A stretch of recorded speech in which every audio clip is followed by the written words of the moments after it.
Hey, what's up you guys? It's Ruthie and welcome back to my channel. In today's video, we're going to go into chapter 30 of The Murder House by James Patterson and David Ellis. So let's get right into this video.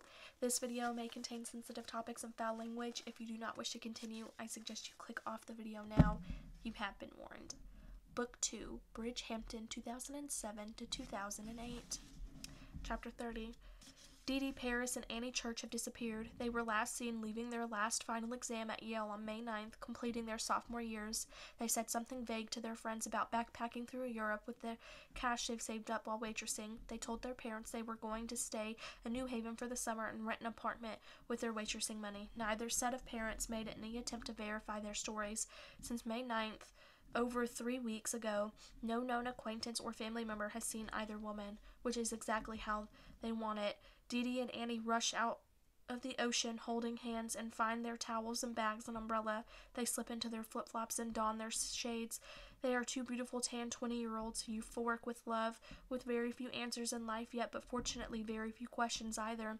They will have the rest of their lives to discover their calling, to do their internships, apply to grad school, and brace for a hard world. This summer they're going to discover each other and nothing else. By the time they reach the place where they're staying, their skin has long dried and the withering oven-hot sun beats down on them. Fortunately, they do not have to go far. Their place is just a 2-minute walk from the beach. They're staying at 7 Ocean Drive. Well, it's not their place exactly, but nobody else is staying here, and it would be a shame for it to stay empty all summer, wouldn't it? I love how freak show this house is, Dee Dee says, looking up at the scowling Gothic structure. She is tall and lanky, with bleach blonde hair, cropped like a boy's. That practically glows against her suntan. I keep waiting for Alvera to pop out or something. They turn east, walking along the southern border of the estate, covered by thick shrubbery. This is taller than they are. Dee Dee, the more athletic and adventurous of the two, was the first to explore the shrubbery, looking for a point of entry.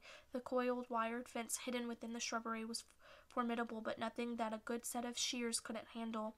If you had time and patience, and they have plenty of both this summer, besides, it didn't have to be pretty, just a large enough hole for them to slip through, the slipping made easier by the thick pieces of rubber they've tied along the jagged edges of the fence to avoid cuts and scratches during ingress and egress. Sure, they have to squat down and turn sideways to make it through, but it's worth it. Rent-free and 10,000 square foot mansion, all of to themselves. As they slide through the opening, Annie looks up at the mansion, the faded multicolored limestone, the stained glass, and sharply pitched roofs, the medieval-style adornments. She remembers this week she spent in the Hamptons as a girl, when she and her sister heard all about this place. No one ever leaves alive the house at 7 Ocean Drive, she says in her best ghoulish horror movie voice, repeating the poem she's heard. No friend or foe, not man or mouse, can e'er survive the murder house. That creeps me out, Dee Dee says. They head toward the rear of the house. Then 10-foot shrubbery provides good cover to the grounds, but the mansion itself is perched on a hill, and they've decided their entries and exits should be as covert as possible.